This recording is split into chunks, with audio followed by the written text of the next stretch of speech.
Primeiro foi o sol. Nas últimas semanas, o ar andava pesado e uma névoa pairava sobre o Atlântico.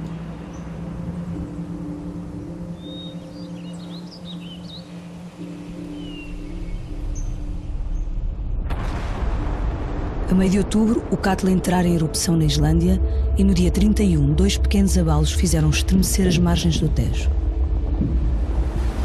Mas ninguém reparou.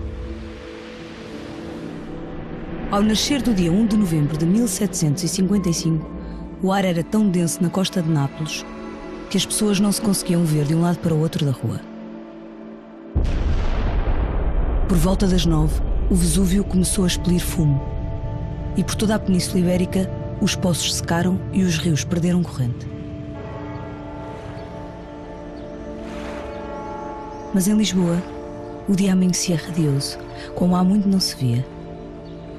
Uma súbita mudança de tempo que mais parecia um sinal divino.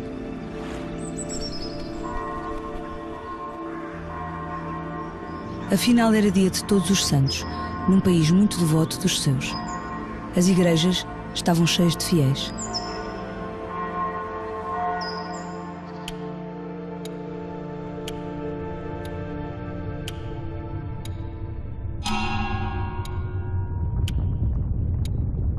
Até que pelas 9h45, um ruído cavernoso calou a cidade. Instantes depois, começou uma das mais longas, poderosas e complexas catástrofes naturais da história.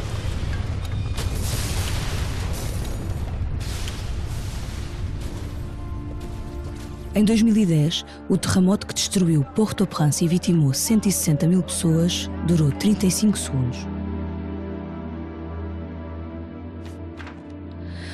O terremoto que arrasou Lisboa em 1755 prolongou-se por quase 10 minutos, dividido em 3 grandes abalos, separados por intervalos de 1 minuto. Onde começou, ainda não sabemos. A libertação de energia foi equivalente a 32 mil bombas de Hiroshima, pelo menos 3 vezes a erupção do Krakatoa. Terá sido o maior sismo alguma vez registado na Europa e no Atlântico.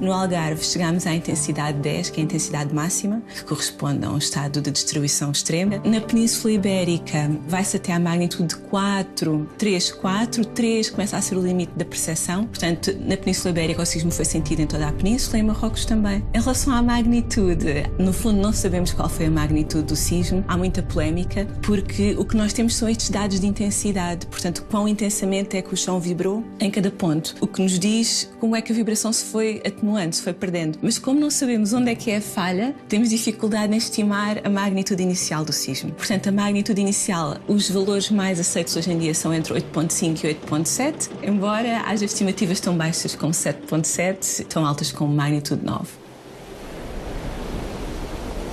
Em consequência do deslocamento do fundo do mar, meia hora depois, já uma onda de 15 metros atingia o Algarve.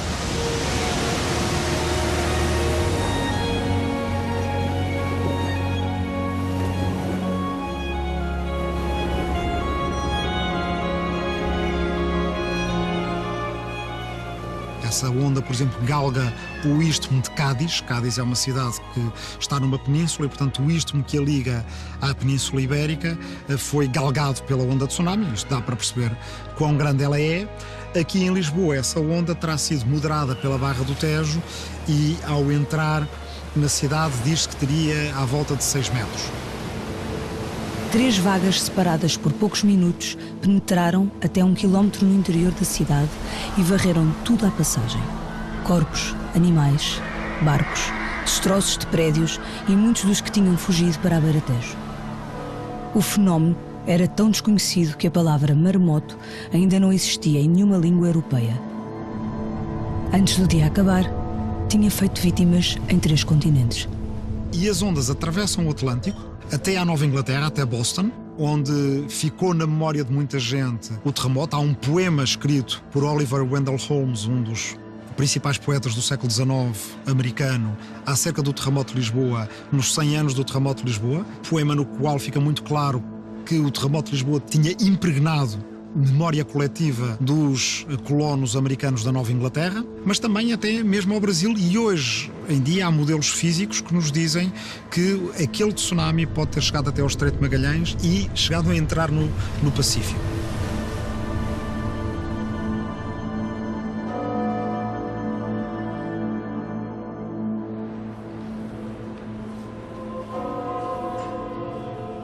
Mas depois da terra e da água, ainda faltavam o fogo e o ar para completar a conspiração dos 4 elementos.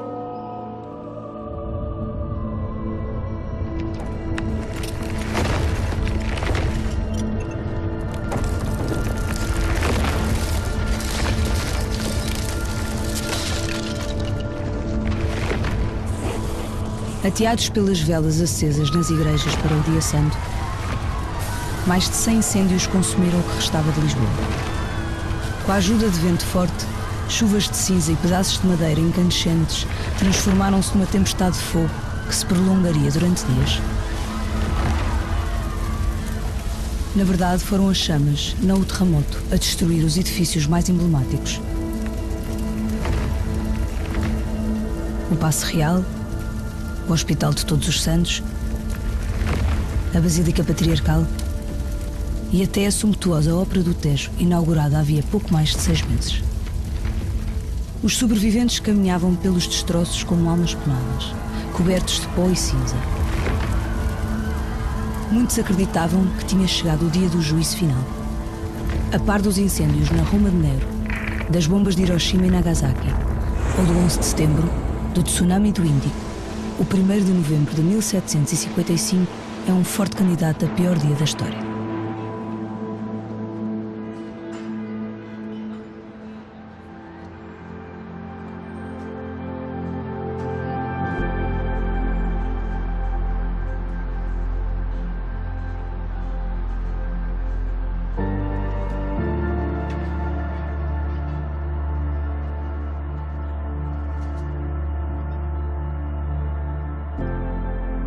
O número total de vítimas nunca será conhecido.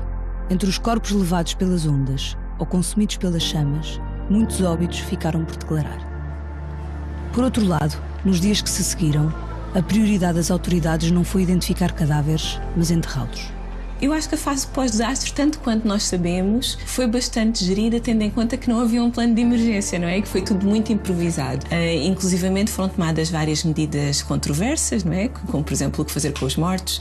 Não foram feitos os enterros religiosos. Em vez disso, optou-se por formas rápidas de pôr os corpos rapidamente enterrados ou deitar ao rio, para que não houvesse depois lugar a pragas e doenças. Portanto, eu parece-me que, tendo em conta todas as limitações, na verdade, foi uma catástrofe bastante bem gerida. E isso é reconhecido a nível da história da sismologia, como tendo sido um dos primeiros sismos em que houve uma resposta organizada, e há até algumas pessoas que utilizam o sismo de 1755 como o nascimento da Proteção Civil.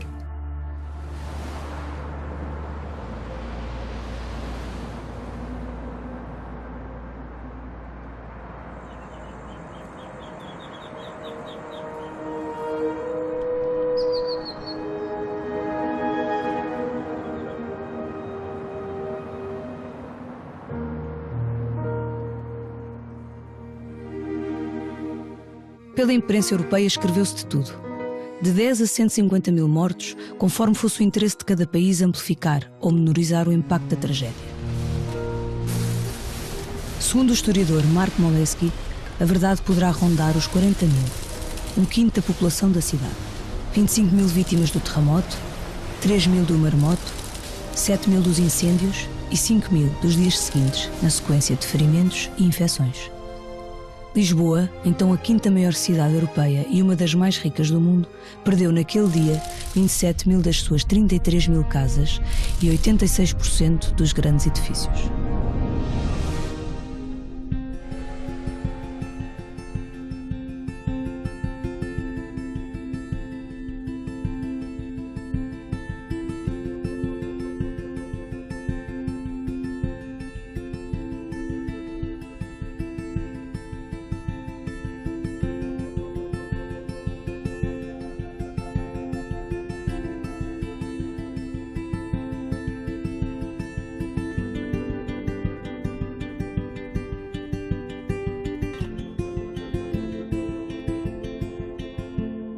A cidade de Lisboa tinha uma densidade populacional impressionante. Os prédios eram muito mais estreitos, frequentemente eram com 5 e 6 andares, e de tal forma que, à medida que cresciam, isso nós vemos ainda, por exemplo, em Florença, iam avançando para a frente. Portanto, em vez de fechar as varandas, não construíam marquises lançadas para diante.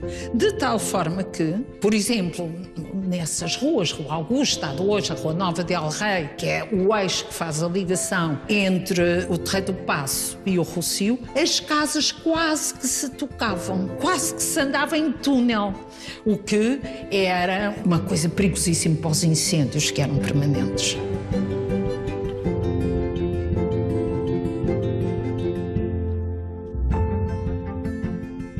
A corte, a mais rica da Europa em pedras preciosas, perdeu tudo. Desapareceram os tesouros dos Bragança, à época tidos por maiores do que os dos Bourbon. 200 lojas de diamantes ficaram soterradas. Perderam-se todas as mercadorias das 2 últimas frotas do Brasil e todo o recheio da alfândega. Caiu o Carmo e a Trindade, entre muitas outras igrejas, mosteiros e conventos.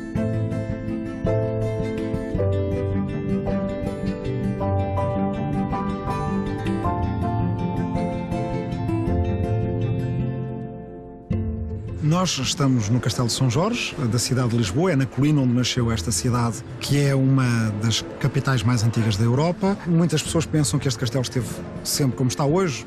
Não é verdade, ele passou por várias reconstruções, uma reconstrução importante no século XX. No terremoto, alguma parte deste edifício do castelo caiu, há uma torre que cai, há livros da Torre do Tombo, ou seja, dos arquivos nacionais que estavam numa torre, hoje chamada Torre de Ulisses, que também tiveram que ser resgatados, sob pena de se perderem esses documentos. Felizmente não se perderam, como se perderam para sempre outros documentos na Casa da Índia, no Paço Real, mais lá abaixo na cidade. Arderam os palácios, como o do Marquês de Lourissal, com os Rubens e Ticianos da sua famosa coleção de arte. O mesmo destino tiveram os 70 mil volumes da Biblioteca Real, entre os quais se contavam os diários dos grandes navegadores portugueses. A perda é tida por uma das maiores tragédias da cultura ocidental e foi comparada ao incêndio da Biblioteca de Alexandria. Segundo o economista Álvaro Santos Pereira, o valor total das perdas terá andado entre 1/3 e metade do PIB português, então maior do que o espanhol e não muito inferior ao inglês. Era o fim da exótica capital do Primeiro Império, onde o sol nunca se punha. Portanto, era uma cidade que atraía muita gente de fora. Tinha atraído os árabes, tinha uma população africana importante, durante muito tempo foi talvez a cidade mais africana da Europa, com um bairro chamado o bairro do Mocambo, que talvez tenha sido o primeiro grande bairro africano da Europa, atraiu judeus, atraiu gente vinda da Ásia e atraía outros europeus. E aqui à volta deste castelo, no dia 1 de novembro de 1755, viviam ingleses, alemães, franceses, com profissões tão diversas como comerciantes de vinhos, como livreiros, como impressores e depois como agente que servia essas comunidades.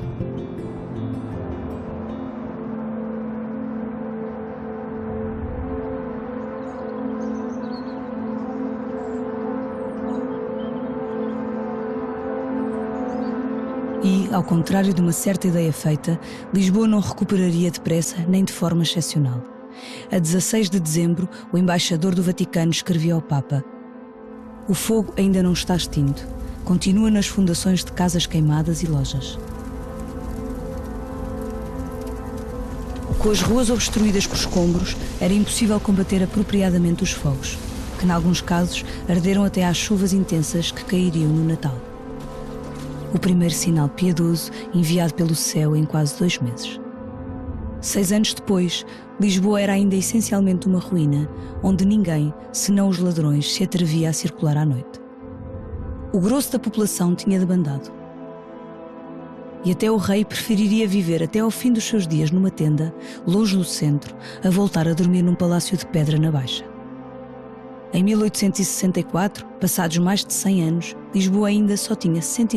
Também Setúbal e Lagos foram arrasadas. Mais de 1.200 pessoas perderam a vida em Espanha. Marrakech foi destruída e em Tanger as fontes jorraram água da cor do sangue, escreveu o London Evening Post. Fenómeno semelhante foi relatado nas famosas fontes termais da Boémia. Mais de uma dezena de cidades francesas sentiram abalos, em particular Bordeaux. A sul de Londres, o Tamisa subiu e desceu bruscamente várias vezes, e na Escócia, o célebre Lago Ness andou estranhamente agitado.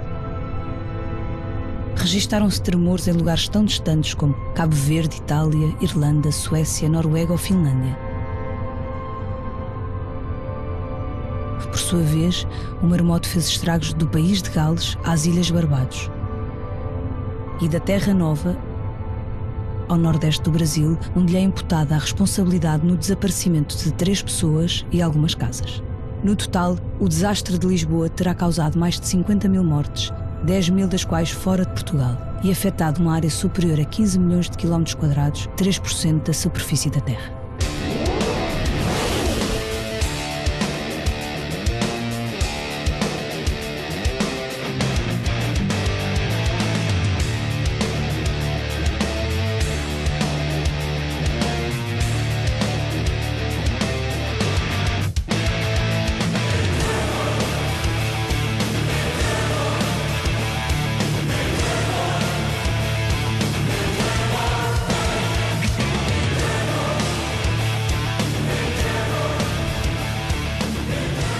Das primeiras reações que tivemos no Twitter ao disco foi um geólogo norte-americano que gosta de heavy metal e disse: eu não consigo acreditar que uma das minhas bandas preferidas está a fazer um disco sobre o meu terremoto preferido. Dentro do nosso estilo de música, do heavy metal, existem várias balizas, não é? Existem vários temas que são bastante recorrentes, vários autores.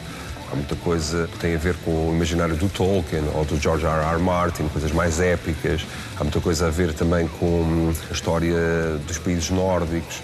E os Municipal sempre foram uma banda que tentaram, de alguma maneira, olhar para a nossa cultura. Portanto, há uma personagem que percorre as ruínas de Lisboa, que está no primeiro momento do terremoto, até está um bocadinho antes disso. Há uma espécie de premonição, por assim dizer, que era uma coisa que também é muito cara à cultura portuguesa e à cultura dos terremotos, os animais que abandonam a cidade, o avistamento de monstros no final do século XVIII a prevenirem já uma desgraça. Tudo tinha a ver com esta mistura do Portugal religioso e do Portugal supersticioso e, aliás, é um tema perfeito para os fãs do heavy metal, porque mistura duas coisas, uma mais evidente, que é a destruição e o barulho, não é?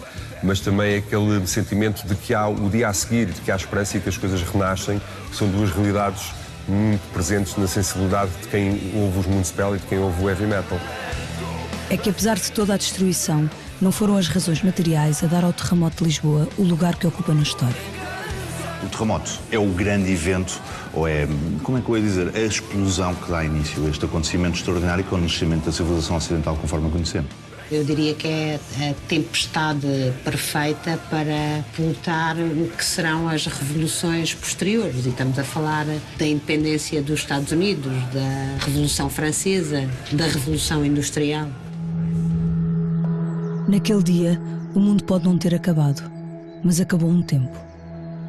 E começaram as perguntas. Como é que Deus permitira tamanha tragédia? Por que é que toda a nossa ciência não servira para nada? Poderiam as nossas sociedades continuar a organizar-se como até aqui? Ou era preciso começar tudo de novo?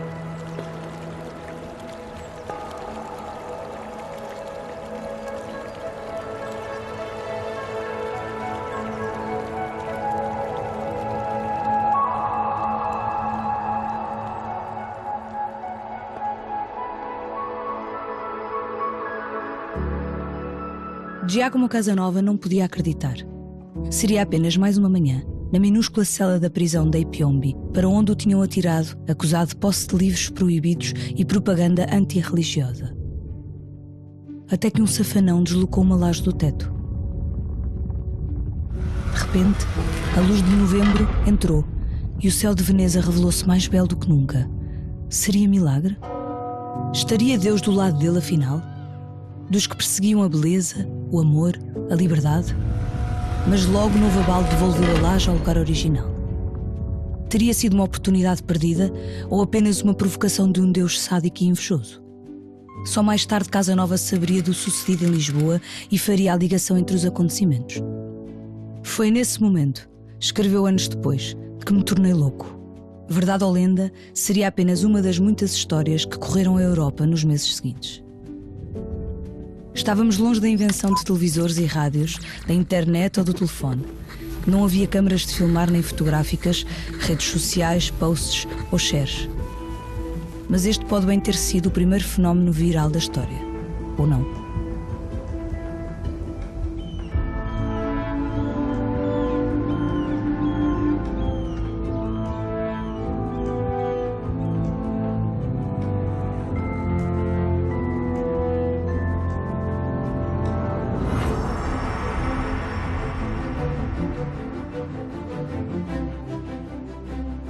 O tremor de terra de 1855 pode ser considerado o primeiro fenómeno mediático global.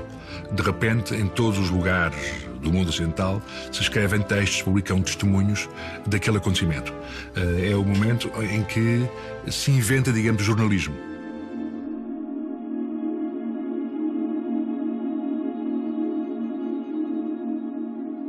Duvido que se possa considerar o terremoto o primeiro grande acontecimento viral da história. É um acontecimento muito importante, é um acontecimento que ultrapassa fronteiras, mas tivemos muitos outros eventos antes que tiveram o mesmo efeito. É preciso ter em conta que a literacia na Europa quase que duplicava de década para década. Portanto, tínhamos cada vez mais gente a saber ler, cada vez mais gente a querer escrever, o que é o outro fenómeno extraordinário. De repente temos a tecnologia para o fazer. A impressão começa-se a banalizar, o pensamento vai para além do pensamento meramente religioso e, portanto, temos esta avidez de acontecimentos. A notícia correu o mundo, espalhada por carta, cartaz, crónica, poema, panfleto, folheto, livro, opúsculo, sermão, gazeta, pintura, gravura e quantas vezes, na sua forma mais primordial, de boca em boca.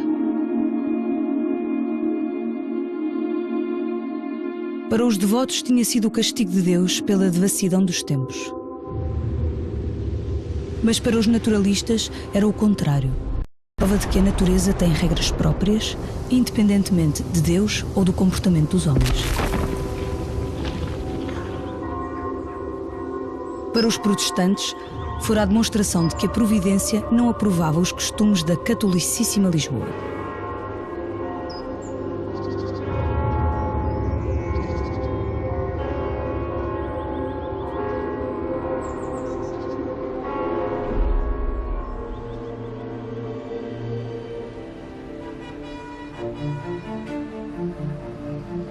E para os católicos, a evidência de que o Criador não estava satisfeito com a presença de tantos protestantes na cidade. Por outro lado, em termos políticos, é precisamente o momento do deslocamento do poder político para a Prússia, para a relação entre a Prússia e a Rússia.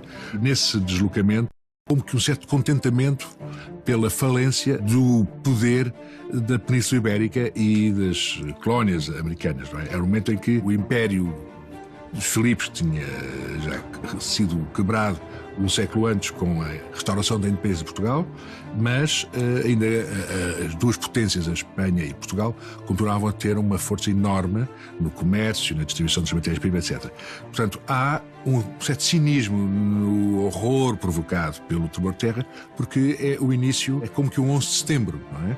É o início da decadência de um grande império que se produz com esse tremor de terra. Portanto, havia condições políticas que favoreciam o prazer cínico e o horror dramatizado diante daquele tremor de terra.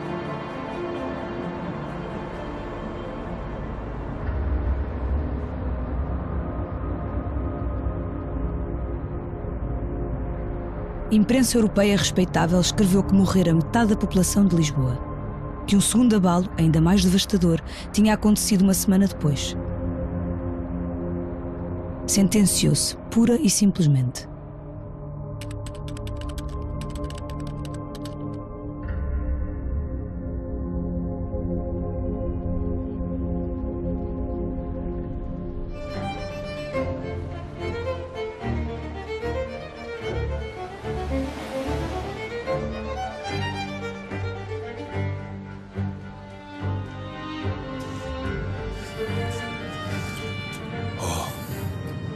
Quanto à animação, em pouco tempo tudo será extinguido. Dizem que Gabriel Malagrida previu o grande terremoto de Lisboa. Juram ter-lhe ouvido aquelas palavras uma semana antes, quando contemplava uma das mais animadas praças da cidade. O padre jesuíta era uma celebridade internacional. Fora confessor do rei Dom João V e vivera no Brasil, a pregar entre os índios. Já corriam na Europa as histórias dos milagres que teria operado no Novo Mundo quando regressou, anos mais tarde, envolto numa aura de santidade. Só que os tempos tinham mudado. Nem o rei Dom José era beato como o pai, nem o seu ministro, o Marquês de Pombal, particular adepto das velhas castas do clero e da nobreza.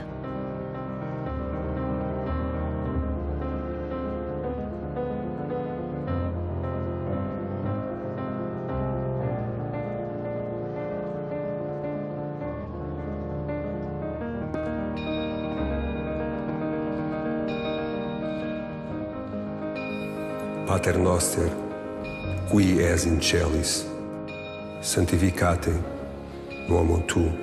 Todavia, o velho missionário já dera provas da sua coragem física, primeiro na selva, depois em Lisboa, socorrendo e rezando com os feridos durante o terremoto.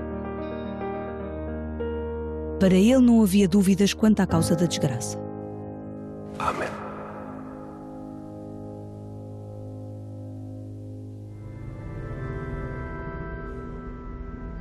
Sabe, pois, ó Lisboa, que os únicos destruidores de tantas casas e palácios, os assoladores de tantos templos e conventos, os homicidas de tantos seus habitantes, não são cometas, não são estrelas, não são vapores ou exalações, não são fenómenos, não são contingências ou causas naturais.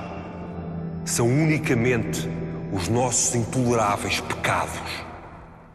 Publicado com o título Juízo da verdadeira causa do terremoto, quando ainda fumegava a ruína do que fora Lisboa, aquele sermão tornou-se o mais célebre da longa vida de Malagrida.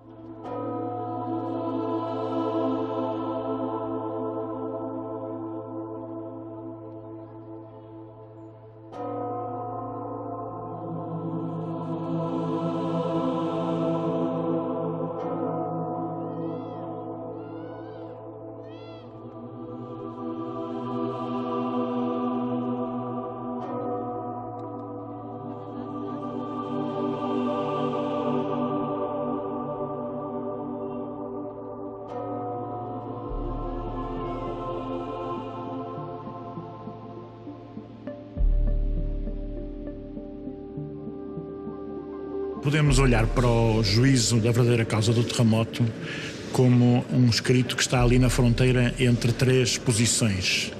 A posição dos filósofos, que eu já explicarei, a posição dos políticos e a posição dos teólogos e dos pregadores. Malagrida, antes de outro tipo de acusações, procura realçar que aqueles que dizem que o terremoto tem apenas causas naturais são verdadeiros ateus. Ele usa mesmo essa expressão. Primeiro começa com um tópico que é muito usual na pregação barroca deste período, na oratória barroca, que é afirmar a população em geral, o povo, procurava mais os divertimentos, os teatros, as assembleias, do que as igrejas. E, portanto, faz esse contraponto entre os teatros, as assembleias e até os próprios prostíbulos, que estariam sempre cheios, enquanto as igrejas estavam vazias. E, portanto, essa é desde logo uma das causas que acusa a corte. Quando se fala de corte, fala-se da cidade de Lisboa, que era o nome que se dava à cidade de Lisboa, a corte. Depois diz também que, enquanto outras cidades perto de Lisboa fizeram penitência, tal como os habitantes de Nínive no Antigo Testamento fazem penitência, Lisboa procura encontrar, por assim dizer, explicações naturais e não se preocupa com as razões divinas que estão por trás do terremoto. Mas este era precisamente o tipo de discurso que o Marquês não podia tolerar. Sob pena de jamais conseguir reconstruir a cidade ou modernizar o país. Eram precisos enterros rápidos, não orações nem novenas. Uma mensagem difícil de passar, num país desproporcionalmente religioso. Num país que tinha então pouco mais de 2 milhões de habitantes, 200 mil tinham feito votos canónicos. E ao contrário do que seria de esperar, na grande cidade os números eram ainda maiores. 1/6 dos lisboetas pertencia ao clero. Mesmo que, segundo as más línguas, nem sempre fosse fácil distinguir conventos e bordéis. Escrevia o The London Magazine, em janeiro de 1756. Lisboa pode ser definida quer como a cidade manifestamente mais rica do mundo, quer como a mais perdidamente nefanda e supersticiosa. Agora que muitos punham santos de azulejo à porta de casa como proteção, Andavam pelas ruas com livros anti-terremoto, com orações especiais contra catástrofes, pó de sepultura de santos e até alegados pedaços da cruz de Cristo. Agora é que o despotismo iluminado mais precisava de impor o poder da razão.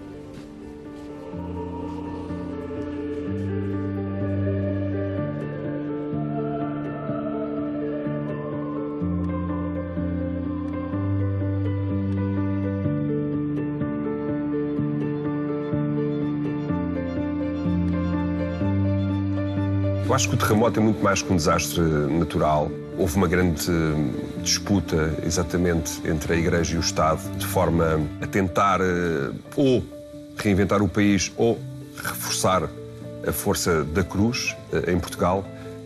E acho que o que mais me fascinou era essa encruzilhada em que Portugal se encontrava na altura, que é uma coisa que nos é bastante própria ao nosso país, estarmos encruzilhadas, estarmos perante diversas opções, vivermos entre a opulência e a miséria, e o terremoto foi quase como um grande equalizador, quase como um começar de novo, quase como uma oportunidade trágica para um país e uma cidade, neste caso, se reinventar. O primeiro-ministro português, de seu nome de batismo Sebastião José de Carvalho e Melo, era um filho da pequena nobreza.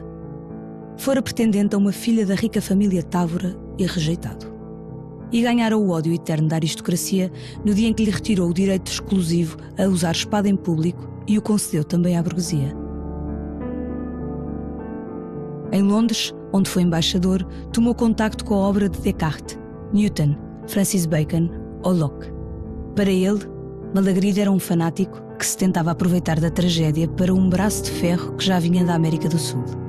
Malagrida é o grande propagandista, ou é um dos grandes propagandistas. Propagandista no sentido de propagar uma ideia ou propagar a fé. Tornou-se, na prática, no símbolo desta tese de que Lisboa era uma nova Sodoma ou era uma nova Gomorra.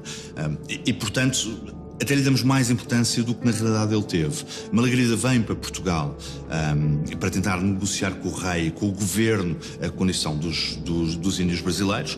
É mal recebido, como todos os outros sacerdotes jesuítas, é na prática marginalizado e dá-se o terremoto. Mas mais importante do que isso, poucos meses depois do terremoto, em fevereiro, dá-se o massacre dos índios Guarani, numa missão jesuíta onde Malagrida, a qual Malagrida era muito próximo, 1500 guaranis, sacerdotes também vítimas da violência do exército português e do exército espanhol, e portanto é muito difícil acreditar que Malagrida, estando em Lisboa, depois, à data da publicação do seu livro, não sabia do que é que tinha acontecido no Brasil. E, portanto, Malagrida discute as causas do terremoto, culpa a coroa, com uma violência absolutamente inédita à época, é um crime de autotraição, mas não estamos a discutir o terremoto na realidade, mas estamos a discutir a influência dos jesuítas no Brasil e a condição dos índios brasileiros. À medida que assentava a poeira do terremoto, mais crescia em Pombal a raiva à Companhia de Jesus, aos discursos que se alimentavam do medo entre uma população que ameaçava transformar Lisboa numa cidade fantasma e o país num império acéfalo. Para estancar a debandada, conseguiu do cardeal patriarca a proibição de livros e sermões alarmistas. Avisos públicos espalhados pela cidade alertavam os profetas da desgraça de que lhes aguardava a forca caso insistissem nos anúncios de novos terremotos, quando não do puro e simples fim do mundo. Talvez isso ajude a perceber a estranha cobertura do terremoto feita pela Gazeta de Lisboa, então o único jornal português. A Gazeta de Lisboa era o que a gente poderia chamar um jornal, mas é muito diferente do jornalismo atual na Lisboa da época.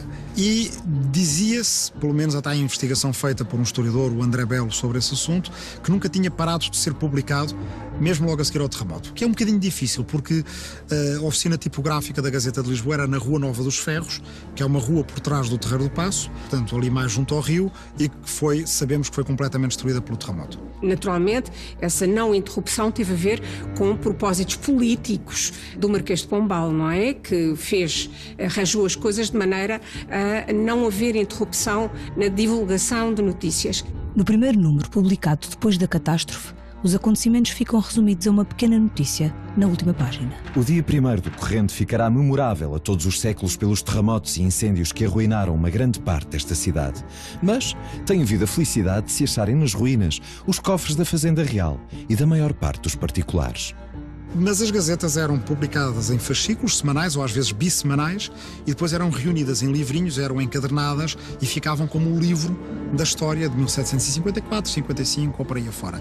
Tinha uma coisa muito curiosa. Elas começavam por dar as notícias mais longínquas que tinham. Eram as mais antigas que tinham. Portanto, a Gazeta de Lisboa, a primeira notícia que tinha não era de Lisboa. Podia ser de São Petersburgo, ou podia ser de Xangai, ou podia ser de Manila, ou podia ser de Macau. E depois, conforme se ia lendo a Gazeta, ia-se chegando a notícias mais próximas, tanto geograficamente como cronologicamente. Mas os lisboetas do século XVIII não precisam de ler sobre o terremoto na Gazeta de Lisboa. Faz todo o sentido. Eles sabem que o terremoto aconteceu. Caiu-lhes literalmente em cima. Com ou sem a intervenção do Marquês, a verdade é que a contenção da imprensa nacional deu-lhe imenso jeito. E contou ainda com uma ajuda inesperada: o silêncio da hierarquia oficial da Igreja. Porque a Igreja vê-se neste dilema. Se é um acontecimento, um ato divino de castigo, então a própria Igreja estava a ser castigada. Portugal era um dos reinos mais fiéis, à fé, e, portanto, era a própria Igreja que estava a ser castigada. E, portanto, a Igreja refugia-se numa posição dúbia sobre a matéria. Aceita, pela primeira vez, a tese da ciência. Muito bem, isto foi um acontecimento natural, com explicação científica, e não foi um castigo de Deus, porque nós não merecíamos castigo.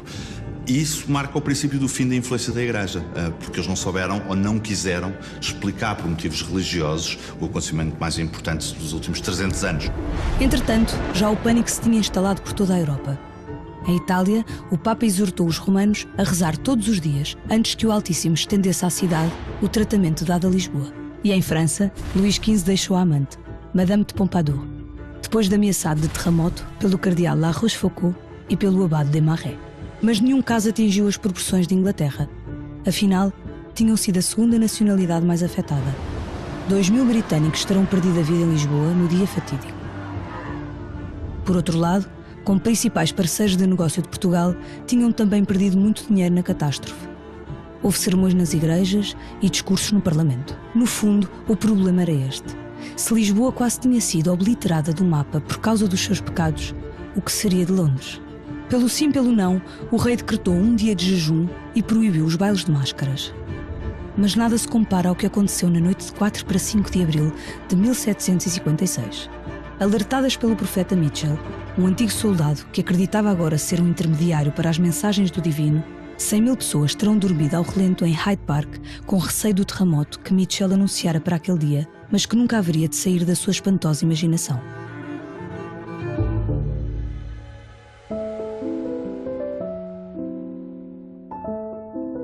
Acho que é interessante perceber que vamos ter estas três perspectivas. A perspectiva dos pregadores, e são muitos pregadores que pregam, Malagrida é apenas um deles, com aquele discurso apocalíptico do castigo divino, não é? Vamos encontrar depois o grupo dos políticos muito pragmáticos, com a famosa frase: enterrar os mortos, cuidar dos vivos. Podemos dizer que essa famosa frase, que, ao que parece, não é de Pombal, era uma frase do Marquês da Lorna, que foi precisamente uma das vítimas de Pombal, que pertencia à família Távora. E depois vamos ter, por assim dizer, a posição dos filósofos. E aqui vamos encontrar o quê?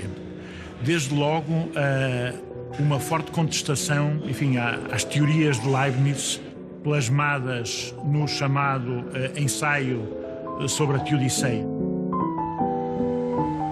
Os melhores dias pareciam já ter passado para o grande Voltaire.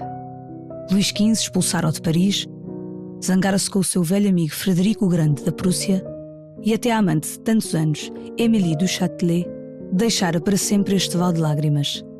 A vida, escreveu, é um naufrágio imenso. É cada um por si.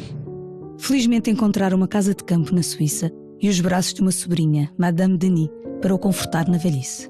Afinal, ser-se o maior intelectual do nosso tempo pode ser uma tarefa extenuante.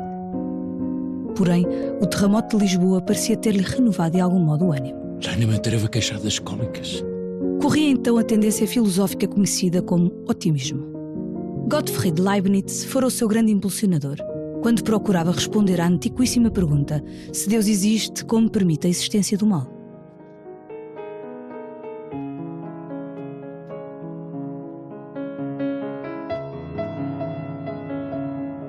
O que é o otimismo do Leibniz? É dizer, apesar de haver várias linhas, haver muitos mundos possíveis, Deus a cada momento escolhe a melhor combinatória desses vários mundos possíveis. Portanto, não é que o que aconteça a cada momento seja o melhor possível. Não. O que acontece a cada momento até pode ser horrível do nosso ponto de vista.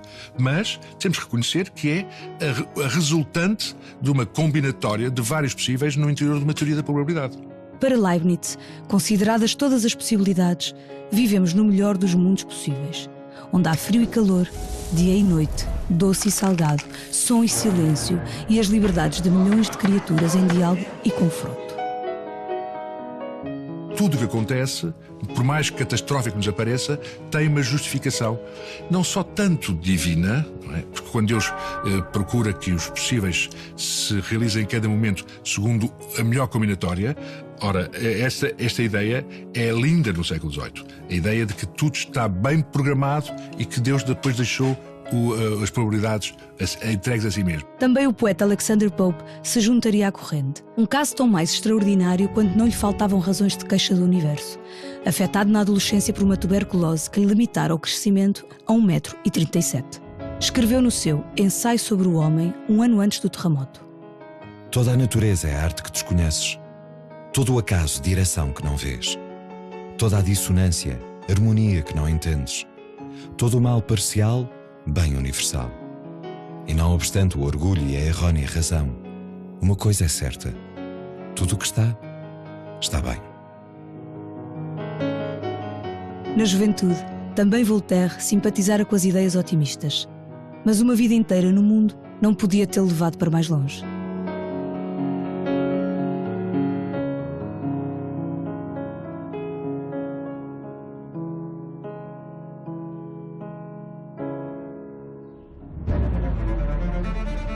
Agora, a notícia de que um terremoto de proporções bíblicas quase fizera desaparecer uma das mais importantes cidades da Terra dava-lhe o suplemento de alma que faltava para voltar à arena.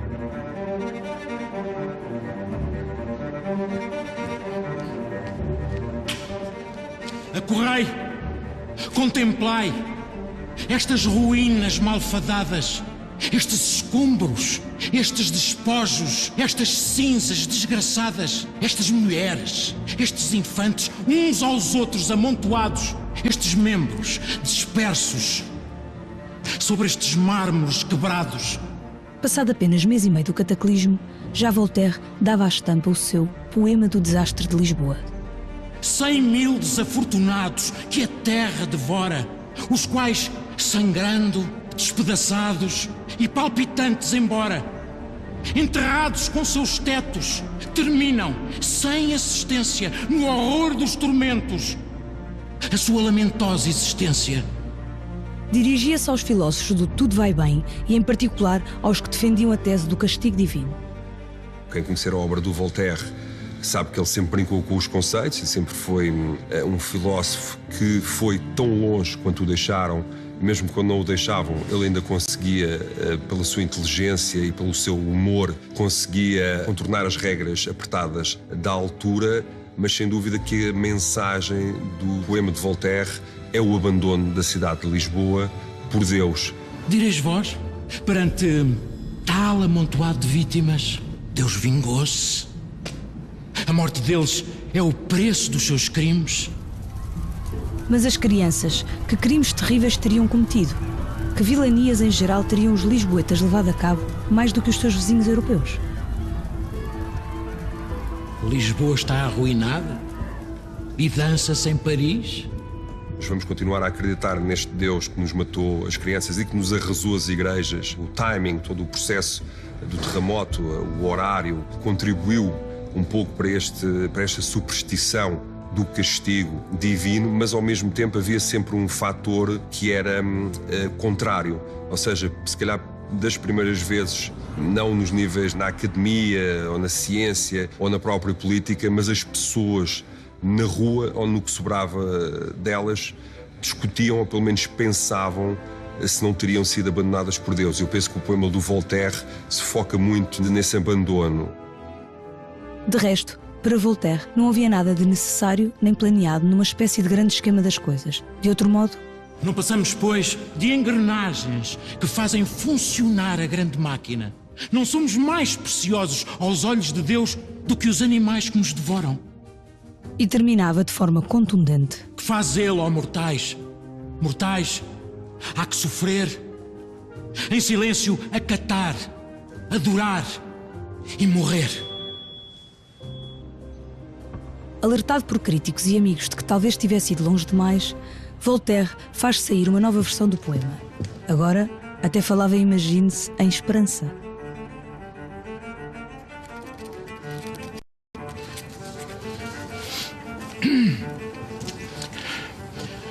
O passado é-nos só uma lembrança triste e o presente é atroz. Se o porvir não existe, se a noite temular, no ser que pensa avança, bem será tudo um dia, é essa a nossa esperança. Hoje, tudo está bem, é essa a ilusão. Com sábios me enganei e só Deus tem razão. Mas alguém não ficara impressionado com tamanho virtuosismo retórico. Perdoai-me, grande homem, pelo meu zelo.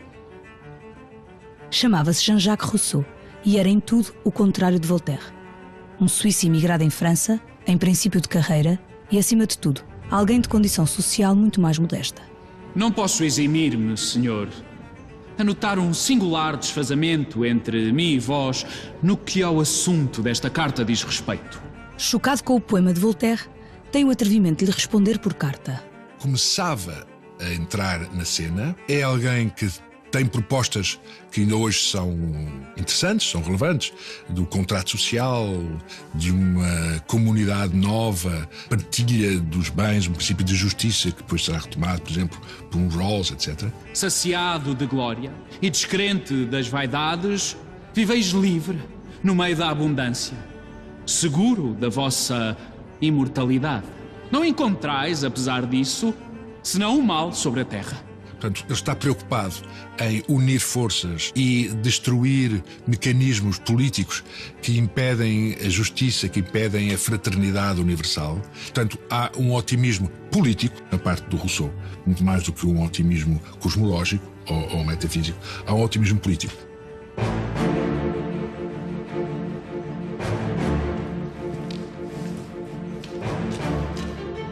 Deus segura a candeia e não é encadeado. Seu bem-fazejo ser, tudo há determinado. É livre e justo, e não cruel nem vingativo. Porque sofremos, pois, num jugo equitativo. Mistério não fatal seria desatar. Nosso mal curareis, tratando de o negar?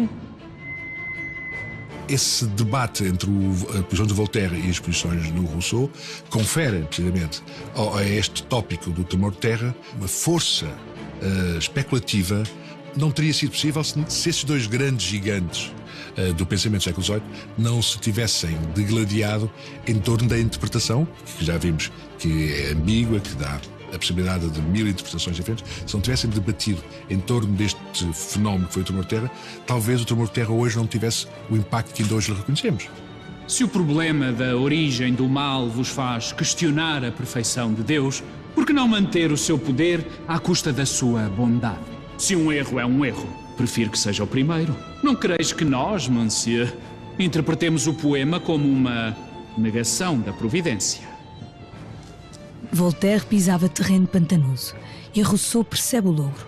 Mais do que uma crítica aos otimistas, o poema sobre o desastre de Lisboa é uma crítica ao próprio Deus. Eu respeito o meu Deus, porém amo o universo.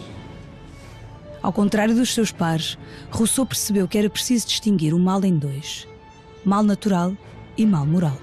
Podíamos pedir satisfações do primeiro a Deus, mas os homens tinham de assumir as suas responsabilidades no segundo. Deveis convir, por exemplo, que a natureza não teria reunido ali 20.000 casas de 6 ou 7 pisos e que se os habitantes dessa grande cidade fossem dispersos uniformemente e alojados de forma mais ligeira, o prejuízo teria sido menor. Ou talvez até nulo. Todos teriam fugido ao primeiro abalo e no dia seguinte tê-los-íamos visto a 20 léguas dali, tão felizes como se nada tivesse acontecido. A resposta de Rousseau em forma de carta não tem o brilho da poesia, mas convenhamos que fez o seu ponto.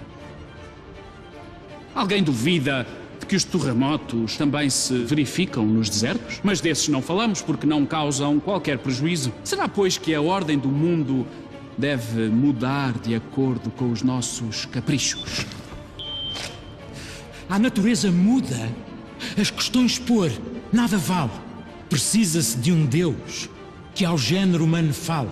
Só Ele poderá a sua obra explicar, ao fraco dar consolo e ao sábio iluminar. Mas algo era incongruente no discurso de Voltaire, e a Rousseau insistia em colocar o dedo na ferida dessa contradição. Se Deus existe, Ele é perfeito. Se é perfeito, é sábio e poderoso e justo. Se é sábio e poderoso, tudo está bem. Se o negardes, é desnecessário discutir as consequências. Voltaire, o cético, estava empenhado em desanimar os iludidos, mas para Rousseau, o pessimismo tinha a grande desvantagem de não servir para nada. E o que me diz agora o vosso poema? Sofre para sempre, infeliz. Se foi um Deus que te criou, Ele é sem dúvida todo-poderoso. Ele poderia prevenir todos os teus males. Então, não esperes que eles tenham fim, pois não se poderia dizer porque existes tu, senão para sofrer e morrer.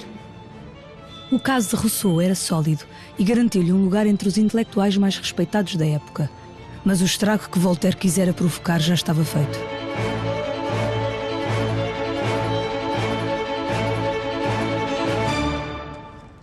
Tudo é bem. E, no entanto, o episódio parece ter-lhe ficado atravessado. Ao contrário do que prometeu, nunca respondeu à carta do rival. Ou, pelo menos, não de forma explícita. Porque, segundo Rousseau, a resposta tardou, mas acabou mesmo por acontecer. Tinha a forma de romance, o célebre Cândido, e eloquentemente subintitulado Ou o Otimismo. Naquela parábola, um bondoso mentor de nome Pangloss guia o jovem discípulo Cândido pelo mundo. E apesar de todas as desgraças que lhes acontecem, insiste no bordão. Tudo está bem no melhor dos mundos possíveis. O terremoto de Lisboa surge no capítulo 5º, quando a dupla de protagonistas naufraga no Tejo. Corria precisamente no dia de Todos os Santos de 1755. Assistem à sucessão de terrores que se abatem sobre a cidade e são eles próprios vítimas de outras tantas malfeitorias. Pangloss é consensualmente aceito como caricatura de Leibniz. Cândido talvez não seja caricatura de ninguém. Ou talvez sim. Rousseau escreveria anos mais tarde nas suas Confissões que para ele Voltaire nunca tinha acreditado em Deus. Quando muito no diabo, já que a única hipótese de ser superior que admitia era a de um que se compraz com o espetáculo de sofrimento da humanidade. Ainda não vi cidade que não desejasse a ruína da cidade vizinha, nem família que não quisesse exterminar qualquer outra família. Por toda a parte, os fracos execram os poderosos perante os quais se arrastam, e os poderosos tratam os fracos como rebanhos de que se vendem a lã e a carne. Mas então com que fim foi o mundo criado? Disse Cândido. Para nos enfurecer, declarou Martim.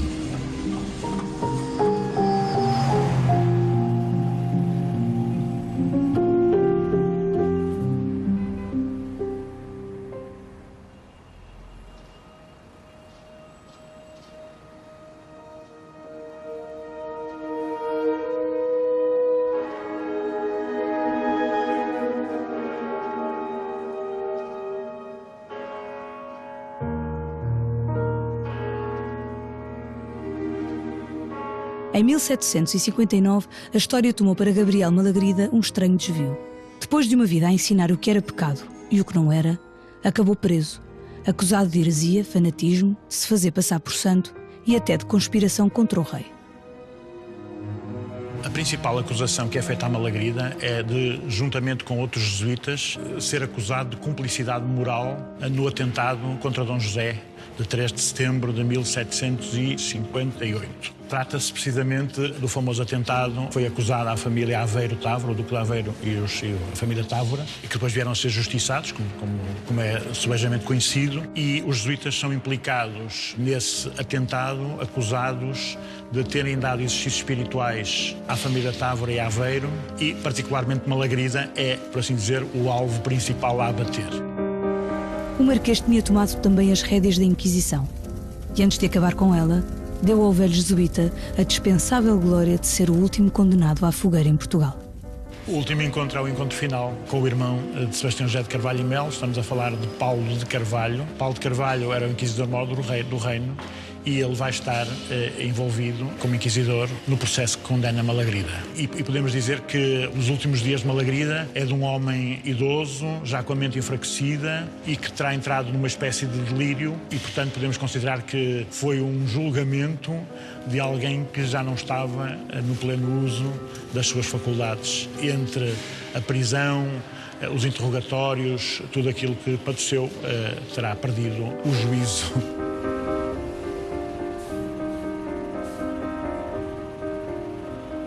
Nesta praça, hoje frequentada por turistas e gente de passagem para todos os caminhos da Baixa de Lisboa, do Teatro Nacional ou dos espetáculos no Coliseu, ardeu, em setembro de 1761, Gabriel Malagrida.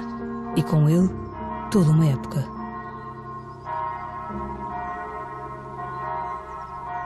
A notícia transtornou o mundo. Em Espanha, os sinos das igrejas e colégios jesuítas tocaram a rebate.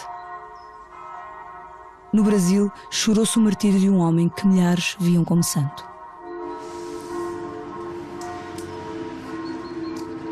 E até Voltaire, no seu exílio nas margens do desprezo pelos assuntos da Igreja, se pronunciou. Assim se junta ao excesso do ridículo e do absurdo, ao excesso do horror. Naquele mesmo ano, o Marquês expulsou os jesuítas do país. Mas isso não chegava.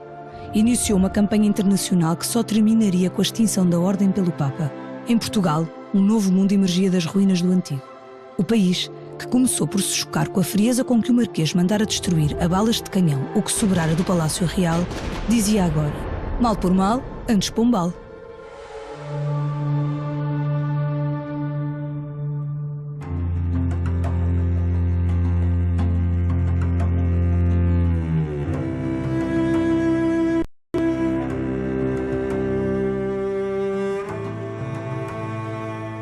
Dentro da literatura portuguesa não se escreveu pouco sobre o terremoto. O que acontece é que nós conhecemos, no geral, muito pouco da literatura portuguesa do século XVIII, nomeadamente de meados.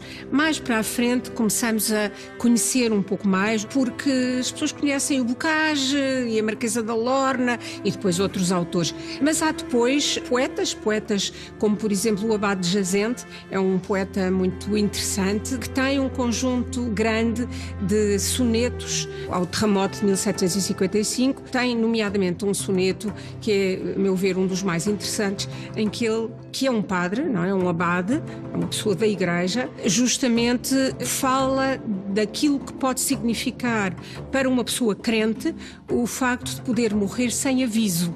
Ou seja, sem poder pedir perdão a Deus. Um outro autor que escreveu, em poucos anos, 3 ou 4 anos depois, publicou uma história universal dos terremotos. Mas também, por exemplo, Hélia Correia, uma grande escritora contemporânea, que escreveu um romance chamado Lilias Fraser, onde um acontecimento capital dentro do romance é passado na altura do terremoto de Lisboa.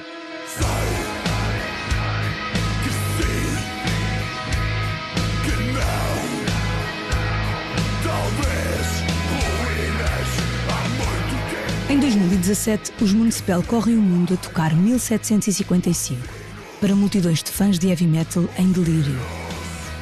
Surpreendeu-nos o facto de muita gente conhecer a história e tivemos dos nossos melhores concertos, praticamente tocámos em todo o mundo, em países eslavos, como por exemplo a Rússia, nós tocámos e tivemos imensa gente, porque eles gostam muito também de história e de música, mas levámos ao México, levámos aos Estados Unidos e foi uma experiência que nos marcou muito ao ponto de estarmos à espera, não de um novo terremoto, mas de um novo tema que nos permita fazer o nosso segundo álbum em português. Na sua forma real ou mitificada, as réplicas do grande terremoto de Lisboa continuariam na arte e na ciência muito depois da Terra parar de tremer. Kant escreveu 3 tratados sobre o terremoto, onde viu uma hipótese decisiva para a condição humana, a radical experiência do sublime. A teoria sublime do Kant, que surge na passagem entre teoria estética e uma metafísica do biológico, onde o Kant diz o efeito do sublime diante das catástrofes imensas, diante da monstruosidade de certos objetos, colossais ou não colossais. O sublime diz, nós sentimos esmagados, diante dessa grandiosidade, diante dessa catástrofe.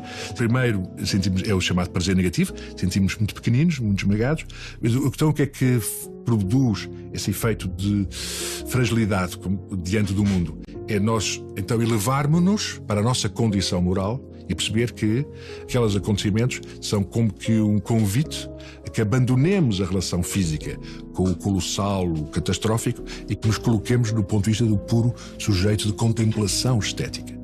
Na sua História do Mal, Susan Neiman comparou o terremoto de Lisboa a Auschwitz. Auschwitz, símbolo do mal humano. Lisboa, do mal natural. Lisboa, escreveu, revelou quão distante está o mundo do humano. A natureza não é bondosa nem foi feita especialmente para nós. A nossa existência tão cheia de significado vista de perto, pura e simplesmente não importa ao mundo. Breidert comparou o terremoto à Revolução Francesa e Dickens recriou em Um Conto de Duas Cidades uma memória da tragédia.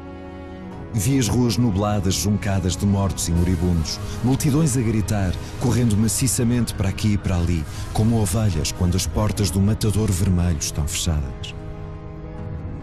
Goethe, que tinha apenas 6 anos à altura do desastre, regressa aos acontecimentos mais de 50 anos depois. A memória mais poderosa é do impacto causado nos adultos em volta. Talvez nunca tivesse antes o demónio do medo, tão súbito e poderosamente, espalhado o horror por todo o mundo.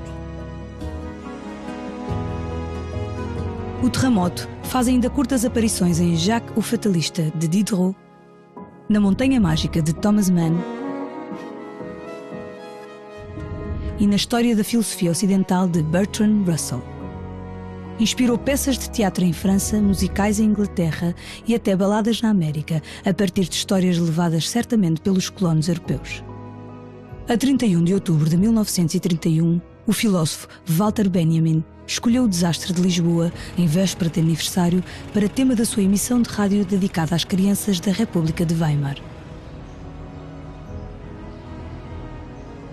E a 5 de setembro de 2005, 250 anos depois dos acontecimentos, o LA Times recordava Lisboa para falar da tragédia do furacão Katrina e deixar o alerta. Não chamem a isto um ato de Deus. Os acontecimentos desta cidade mudaram qualquer coisa para sempre no entendimento dos homens. Será que Deus morreu nestas ruas?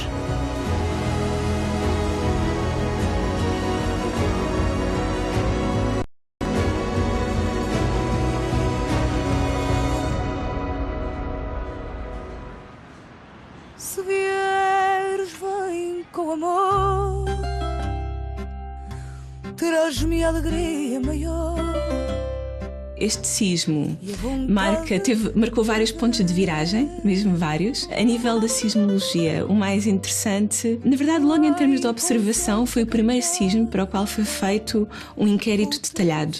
É o chamado inquérito do Marquês de Pombal. Tem 20 perguntas ou mais que são absolutamente exaustivas, desde as horas a que foram sentidos os tremores, até coisas como, por exemplo, se o movimento foi mais intenso numa direção do que noutra, o que é um grau de detalhe já muito grande. Obviamente o inquérito não foi feito pelo Marquês de Pombal, foi desenhado pelos seus engenheiros, mas realmente havia uma equipa de engenharia muito competente naquela altura que pôs este inquérito em funcionamento, e o inquérito foi muito sistemático porque foi enviado para todas as paróquias de Portugal e todos os padres responderam. E, portanto, foi a primeira vez que foi documentado um sismo, os efeitos do sismo, digamos assim, de forma sistemática. Inegavelmente, dentro de toda aquela destruição, para mim há um sentimento de esperança que foi, curiosamente, bastante rápido em Portugal, porque as pessoas viviam desesperançadas. Houve um terremoto, houve um grande desastre e houve uma consequência quase trágica, mas também social, que era as pessoas serem vistas pela primeira vez. O povo de Lisboa, muito dele, foi visto pela primeira vez em mau estado, alguns deles nem sequer vivos, mas foi a primeira vez que os poderosos olharam para o seu povo e disseram: nós temos que fazer alguma coisa, e efetivamente fizeram uma nova Lisboa. Se o terremoto é uma forma de Deus comunicar com a humanidade, nesse caso a humanidade tem que dar uma resposta principalmente a Deus.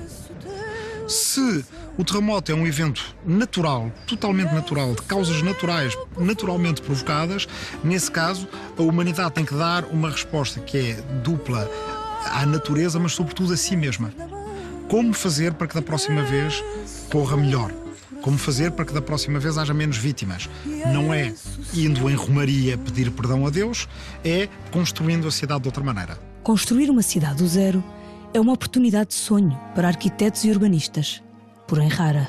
Aconteceu em Londres depois do incêndio de 1666, em São Francisco depois do sismo de 1906, Dresden, Hiroshima ou Nagasaki depois da guerra, em São Petersburgo ou Brasília, feitas do nada, como utopias políticas. Aconteceu em Lisboa.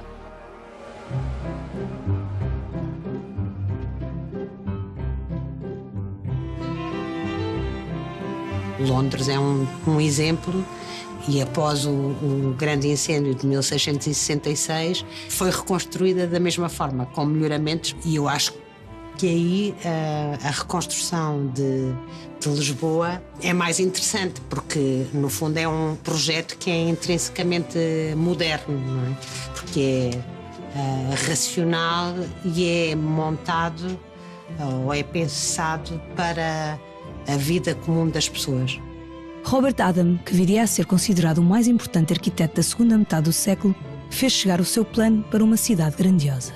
Eu diria mesmo que era mais temiria era ter o projeto Robert Adam. É um projeto barroco, desenhado a partir de um eixo central em 3 tempos. Uma praça oval aberta para o Tejo. É inevitável reconhecer as parecenças com a Praça de São Pedro do Borromini. Um segundo tempo, que eu diria que é uma versão da Place de Vosges, do Marais de Paris, porque exatamente o intuito era instalar lá as residências dos nobres, e depois um terceiro momento que eu pressuponho que seria o novo Paço Real. Mas a extravagância, que poderia ter sido apreciada pelo rei Dom João V, já não era tão ao gosto do seu filho Dom José, ou do seu primeiro-ministro. A 4 de dezembro, já o Marquês tinha na mesa 5 planos de reconstrução enviados por Manuel da Maia, o veterano engenheiro-mor do rei. A opção mais radical consistia em mudar Lisboa de sítio, avançando-a para Belém. Mas o Marquês optou pela segunda mais ousada, uma nova cidade erguida sobre os escombros da antiga. Eu escrevi em tempos, e continua a ser a minha convicção, que uma coisa foi o terremoto, outra coisa foi o arrasamento da Baixa. E essa foi feita pelos homens do Marquês de Pombal.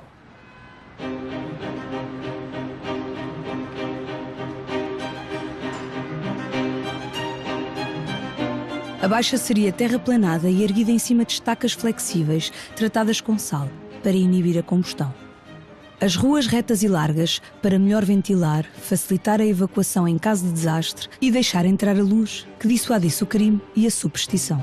Todas as ruas principais haveriam de ser paralelas e todas as secundárias perpendiculares. Os prédios seriam simétricos e, por razões de segurança e salubridade, teriam agora menos andares. Prédios mais pequenos significavam menor densidade populacional, menos caos em caso de fuga, e obrigavam a cidade a crescer, estendendo-se para os terrenos em volta das reais fábricas da seda, dos pendes ou dos chapéus. Aliás, o plano pombalino também pressupõe quase uma pré-industrialização, porque fizeram-se e montaram-se oficinas para uma produção em série. É a primeira vez que os artesãos não estão ligados à obra e que produzem em série, otimizando os recursos e o tempo, porque nem sabem para onde é que aquilo vai, porque há uma série de elementos que são pré-fabricados nesse sentido, e estamos a falar das cantarias, das telhas, dos azulejos.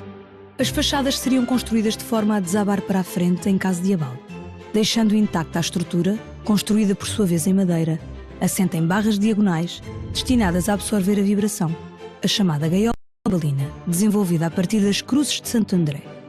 Para limitar o entulho em caso de desastre, a decoração dos edifícios seria minimalista e despojada. Mas também o facto das ruínas, das demolições que se fizeram e de espalhar, usar esse material como entulho para subir a cota da cidade medieval 4 a 5 metros, portanto nós estamos 4 a 5 metros acima do que era a cidade original, que tinha uma própria topografia, aquele vale não era plano. Isso tem a ver com essa consciência de proteger para o futuro e, portanto, proteger a cidade da subida das águas, da possibilidade de proteger de possíveis outros marmotos, não é? Isto também é importante referir que esta subida de 4 a 5 metros permitiu também outra novidade, que é o saneamento básico, que não existia. Pela primeira vez, uma cidade era feita aceitando o destino de não durar para sempre.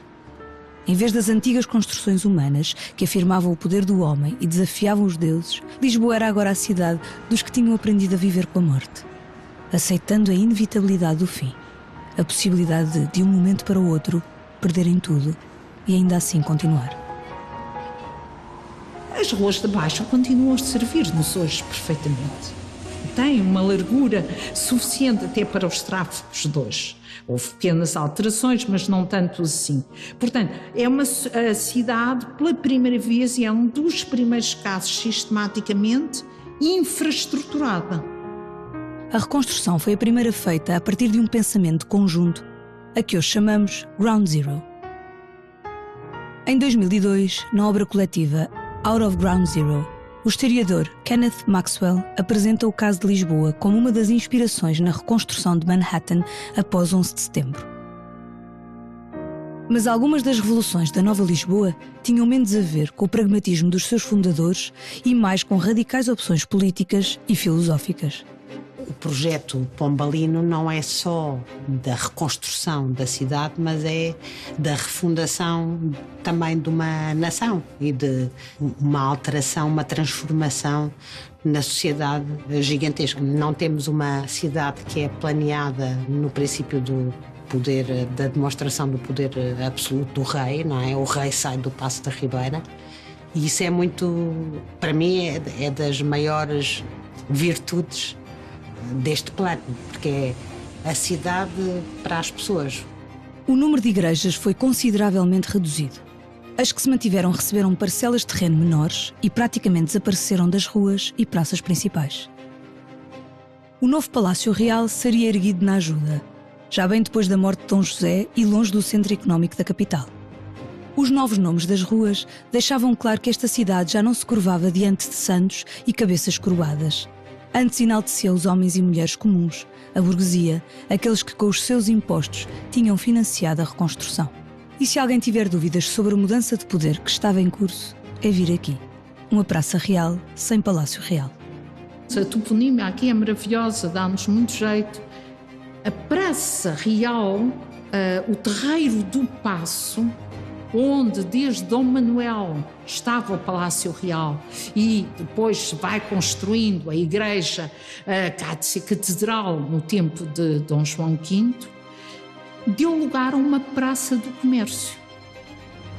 Aqui terminaria a reconstrução de Lisboa, com a inauguração da estátua equestre do rei Dom José, a 6 de junho de 1775. Bem no centro da praça, longe de prédios traiçoeiros, esmagando as serpentes dos távoras e dos jesuítas. Na parte de trás da base, um baixo relevo homenageia os comerciantes. Na frente, o retrato do Marquês.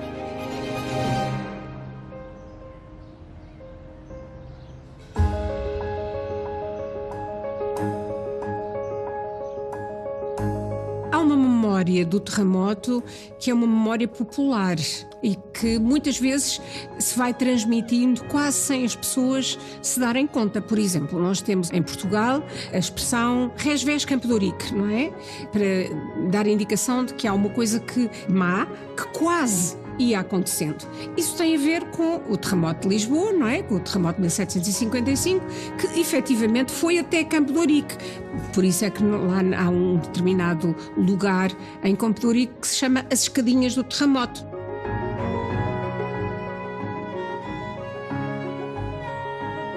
Eu não gosto muito de ser crítica em relação a pessoas que trabalham e que fazem o seu trabalho com seriedade. mas muitas vezes já tenho falado, até porque já tive muitos alunos que são guias turísticos em Lisboa e que muitas vezes cometem um pequeno erro, mas que para um historiador causa comichão, que é ali no Rossio mostrarem de baixo para cima e depois lá ao pé o convento do Carmo como uma ruína que ficou do terremoto. Ora, não é uma ruína que ficou do terremoto, embora ela seja fruída assim. Eu acho que mesmo muitos lisboetas acham, está bem, porque é que existe ali aquilo? Ficou do terremoto. Não ficou, é muito mais interessante do que isso. Os frades do Carmo, os carmelitas, procuraram reconstituir a igreja do Carmo, que ruiu parcialmente, e de facto lançaram as nervuras de sustentação das abóbadas. Pois é, mas depois o mundo também acabou para eles, porque as ordens religiosas foram extintas, aquilo era muito difícil de construir e nunca foi acabado. Portanto, as ruínas do Carmo são a reconstrução interrompida da igreja depois do terremoto. É um privilégio estar neste magnífico espaço que corresponde ao Aqueduto das Águas Livres, que é uma obra do reinado de Dom João V, acabada muito recentemente relativamente à catástrofe de Lisboa. Nós estamos na parte mais monumental do aqueduto, que no fundo é quando ele aparece em todo o seu esplendor, não é? Nestas arcadas entre colinas. E é magnífico que ele tenha resistido ao terremoto, não é? Porque é uma peça fundamental na cidade.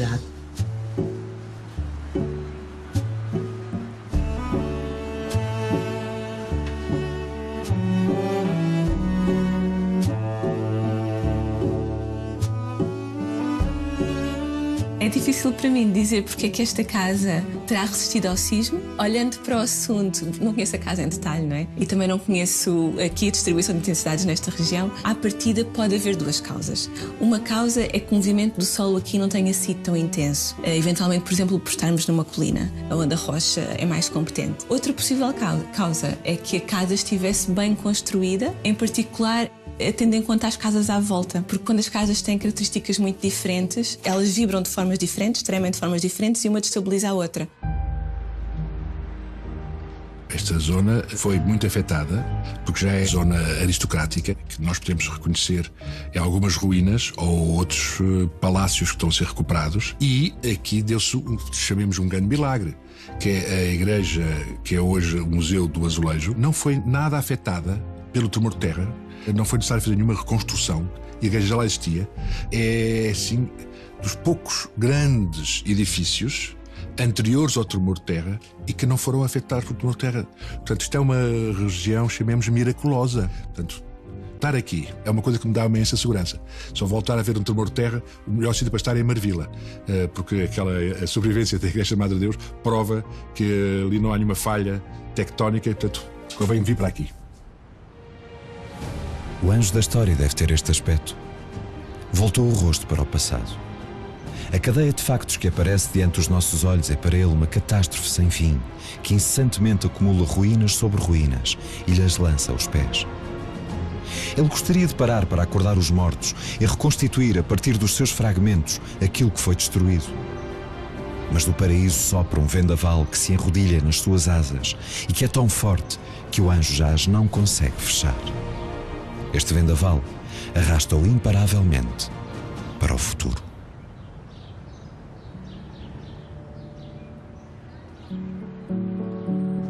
Nestas ruas, a história mudou.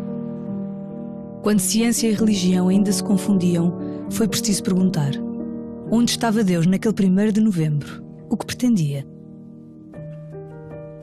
Como deveriam as mulheres e os homens reaprender a ler a natureza e a existência, agora que ficava claro que grandes e pequenos, justos e injustos, podiam ser aniquilados de um momento para o outro, com um sacudir de mão de um universo cruel ou, na melhor das hipóteses, indiferente? Nós podemos dizer que este tema é um tema que reaparece periodicamente na teologia, na história da Igreja, na história do cristianismo. São muitos os momentos em que esta interrogação, se Deus é bom porque permite o mal, se Deus é bom porque permite as catástrofes, é uma das interrogações que permanentemente surge e ressurge. mas podemos dizer que a Igreja, ao longo dos séculos, foi fazendo um caminho onde, de alguma maneira, estas três correntes se sintetizaram. Por um lado, aceita as causas naturais, contrariamente àquilo que no passado Malagrida não aceitava. Vamos dizer também que hoje, para um cristão, o importante diante das catástrofes é, de facto, enterrar os mortos e cuidar dos vivos. Podemos dizer que essa é a grande preocupação que se tem e podemos dizer também que, de alguma forma, isto não retira do panorama a presença de um Deus bondoso e providente que, mesmo no meio da desgraça e da catástrofe, sabe tirar do mal algum bem. Não, Deus não morreu em meados do século XVIII, não é? Ele famosamente morreu mais no fim do século XIX, quando Nietzsche proclamou que ele já não era de todo necessário. Mas, de certa forma, foi com o terremoto de Lisboa que Deus se aposentou, se retirou dos eventos correntes da humanidade. É verdade, mas também é verdade que o Deus morreu para o Nietzsche, um acontecimento da ordem da cultura ocidental, não é? O Nietzsche não vem apontar o lugar vazio de Deus, vem dizer: vocês ocidentais, vocês herdeiros da moralidade que vem de Platão, de São Paulo, etc., vocês mataram Deus e não conseguem lidar bem com isso. Vocês não conseguem lidar com o facto de Deus já não existir, de vocês reconhecerem que Deus morreu e, por outro lado, não conseguem lidar com o facto de Deus vos continuar a fazer falta. A resposta é a ideia de eterno retorno, como vamos pensar uma temporalidade do instantâneo, do local, que é cada instante o mundo realiza a melhor das composições. É curiosíssimo, porque há um retorno a Leibniz da parte do Nietzsche, mas um Leibniz sem Deus, que é o Leibniz do eterno retorno, de uma repetição infinita, e a mim cabe pronunciar o amor fati, dizer, amar o necessário, amar o fatal.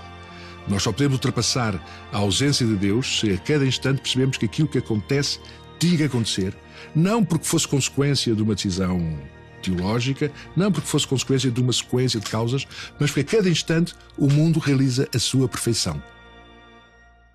E o Deus que ganhou o debate pós-terremoto, o Deus de Voltaire, é um Deus que continua a existir, é um Deus que criou o mundo, é um Deus ao qual Voltaire um dia agradece. Voltaire, que tinha fama de ateu, mas era na verdade teísta, e que é importante para a nossa história, porque no fundo representa o intelectual que vai ganhar o debate pós-terremoto de Lisboa.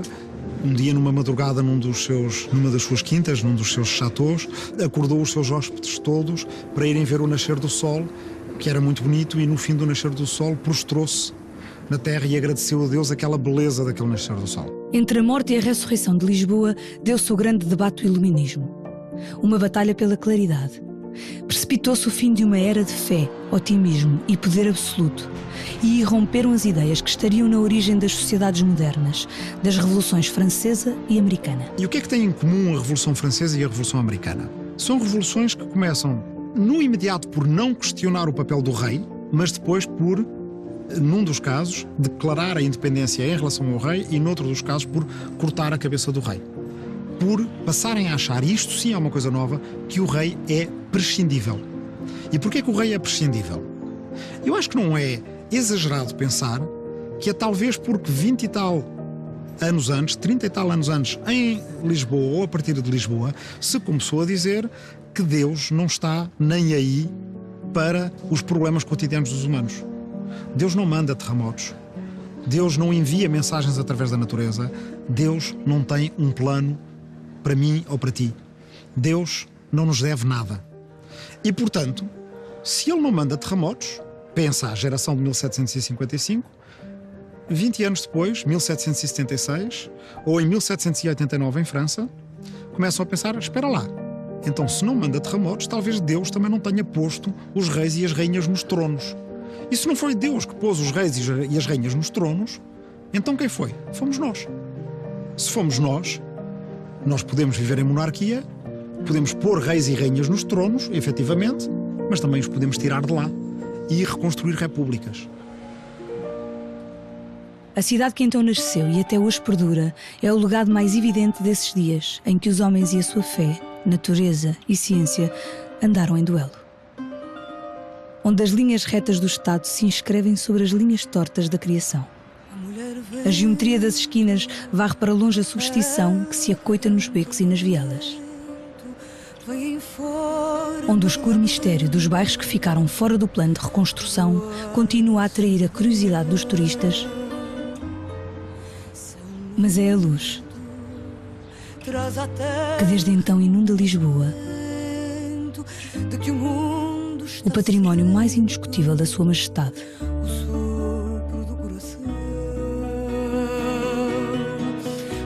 Triunfou a cidade da razão, ainda e sempre guardada por santos e fantasmas. Um sentido claro e brando, a sua vida entregar. E se eu disser que ousaria escolher o vento desta mulher que nasceu para cantar, e se eu disser que ousaria escolher o vento desta mulher que nasceu